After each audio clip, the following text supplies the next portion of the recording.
Does the current status of Hollywood and how it operates reflect the founders of Hollywood? Did they design it to be this way, exploitative and controlling?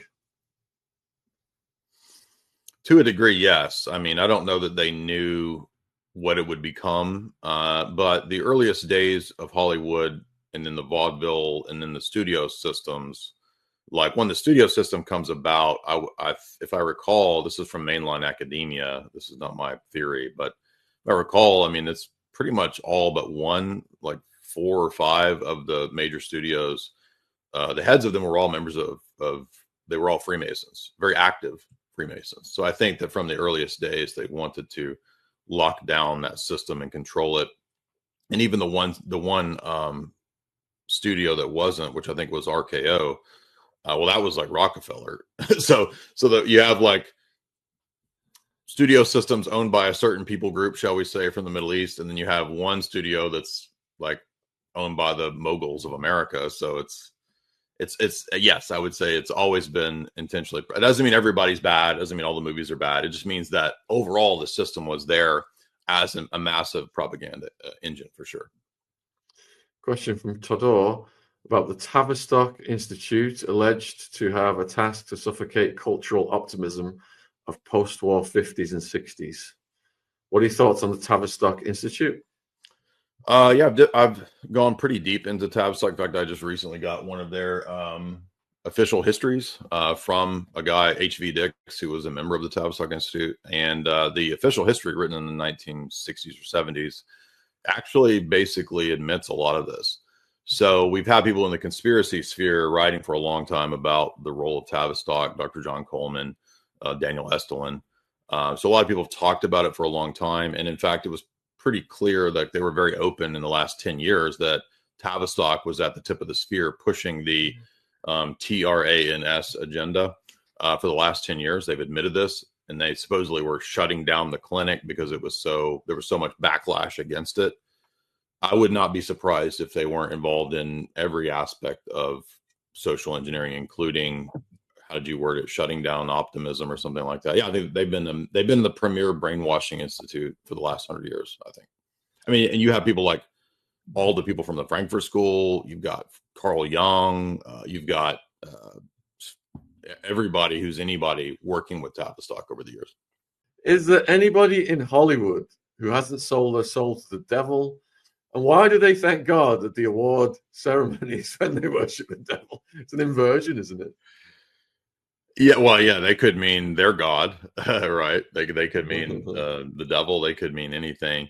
Also, they could do it just for public purview, right? Because most people in America are not open Satanists, so they might just be doing it to look good and like, okay, so the Americans believe in God or whatever. So I'll say thank you, God.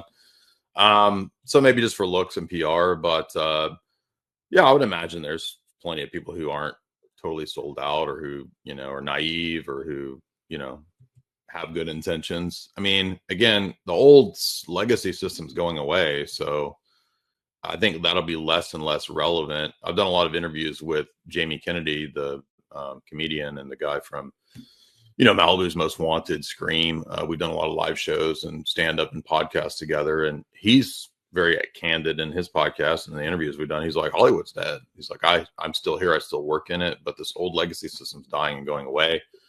I don't think Jamie sold his soul. He's very open. He's anti-New World Order. He's a very honest, cool guy. So he's one example. I think there's plenty of other people too. I'm sure I've met some comedians and stand-ups that are pretty well known, and I don't think they're sellouts or bad guys. I think typically the most sold out would be like we're talking about earlier, like when you get to that certain like $100 million, $1 billion level, that's where you're kind of required and expected to sell out, I think. If Hollywood is dead, what will replace it?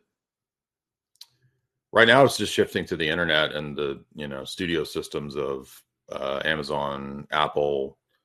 Forget the other one. I guess Netflix has their own studios. So I mean, it's just internet now. But I mean, it's the same ethos. It's not fundamentally different in terms of its morals and the propaganda. In fact, it's probably worse now because it seems like the kind of messaging that we get from Netflix, you know, the last few years has been even worse than what Hollywood's able to put out. So it'll go to that. But I mean, I don't know, maybe those things are the people. And I think Netflix stock has been going down over the last several years with their scandals. Disney has been tanking through their scandals with all the degeneracy that they push. So hopefully people will continue to not support these mega entities that are mind controlling everybody.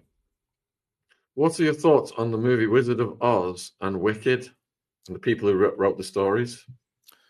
I've looked into Frank Baum. I think he's an interesting character because he was a theosophist, so he was involved in the occult, kind of a, you know, weird secret society kind of dude, and he did pack a lot of theosophical meanings into the Oz series. If you look at something like Return to Oz, we did a whole podcast breakdown on that film, which is a really weird Disney film from the 1980s, and you know, there's a lot of mind control, MKULTRA stuff going on in that film. But I would say that overall, I think the ethos is very similar to the patterns of the stories that you see in Through the Looking Glass. I've done big breakdowns of that book by Lewis Carroll, and there's a lot of mind control, alternate MPDDID stuff going on explicitly in Lewis Carroll's books. I think it's the same stuff going on with Oz. So they become really good structures and patterns for people who are into mind control. In fact, I think Dr. Ewan Cameron in John Marks's book on MKUltra, it was either Wizard of Oz or Lewis Carroll's Looking Glass that he used as his pattern, supposedly for trying to restructure a person's personality. So they literally did at one point use these stories as models of how to try to create different personalities in people. Whether they were super successful with that, I don't know. A lot of the MKUltra research was destroyed, so we don't know how successful it was. But yeah, I think there is I don't know that Frank Baum intended it to be an MKUltra thing. He didn't know about that. But people were realizing a long time ago, even ancient Egypt, they seemed to realize that you could hypnotize people. People had perhaps multiple personalities in the ancient world, possession type stuff. So I think that as we get closer to the modern era, people were just kind of putting these ideas into their stories, and then they become templates for later intellectuals or mind control mad scientists to try to say, oh, let's try to use this as a manual. What is the process of going through MKUltra?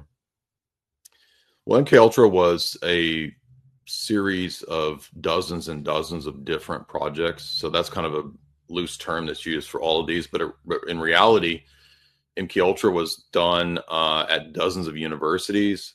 It was done at military bases. It was done at psychiatric institutions, hospitals. It was like a broad, vast research operation that involved everything from LSD to sleep studies. In fact, most people don't know that a lot of MKUltra research was being done in Australia. And a lot of the famous doctors out of the Australian system that were studying schizophrenia. There's a serial killer, one of the most famous serial killers in Australia. His name is Harry something, but he was in charge of a giant sleep studies clinic. And what he was doing was putting people to the point of death and then bringing them back immediately as part of his, but that turned out to be part of MKUltra. So, I mean, MKUltra is very broad, very vast. And so even the Theodore Kaczynski, when he was at Harvard, he actually signed up to be part of MKUltra explicitly. I think probably because he thought he would just get free drugs. So that's the sense I get. I don't think he knew what he was getting into, but it was like, oh man, they're giving out free drugs, dude. Yeah, let's do it. But he ended up part of MKUltra. In fact, Whitey Bulger was part of MKUltra. He was being given LSD, I think in prison, if I recall. So it's very broad, very vast. Annabelle's asking your thoughts on the 1927 movie Metropolis. Yeah, I included that in my second book. I think it's the last chapter in my second book because there's a lot of weird socialist, esoteric stuff going on in there. I think Fritz Lang, if I recall, was explicitly a socialist. And so the point of that book, of that movie, is to demonstrate that we can have a future technocracy, but we're going to have to be careful because you can't let the classes have class war. So they have to, in some way, function in a synergy. That's the point of the movie at the end. But what's most interesting about the movie is that It came out in the 1920s, and you have this idea of the creation of AI and sex bots in a 1920s film, and we're right now, like 100 years later, at the point where they're beginning to roll this out. So I think it's a very prophetic film, and that's what I highlighted in my chapter on it. Yeah, I've just started to watch this movie, something about this robot. Oh, the Megan Fox one. Yeah. We just watched that, so yeah, you'll see what it's kind of it's like an updated version of Metropolis, exactly. And there was Deus Ex Machina. Am I pronouncing it correct? That one as well. Oh, Ex Machina. That was actually a really good movie. Yeah, we covered that. Yeah. Too. Murray wants your most recent favorite book title. Yeah, I'm reading a book right now on the history of British espionage in terms of the turn of the last century. It's called Black Gold Spies, and it's about how the British Empire was really mainly concerned with locking down control of oil. They didn't actually end up getting that. It ended up being America and the Rockefellers that really won that. But it's an insight into how the British power structure worked, the Royal Society, how it worked at the turn of the last century. So it's highlighting people like T.E. Lawrence of Arabia. If you've never seen that movie, it's kind of about that. So that's a really good book. I recommend that to anybody who's interested. And the reason that matters, you're like, well, that's 120 years ago. Who cares? Well, the way the system operates, it's the same. So if you go back to the great game of what Russia and the West were doing 100 plus years ago, it's the same stuff that's happening right now. So like history just repeats. That's why it matters. Same stuff, but with high tech.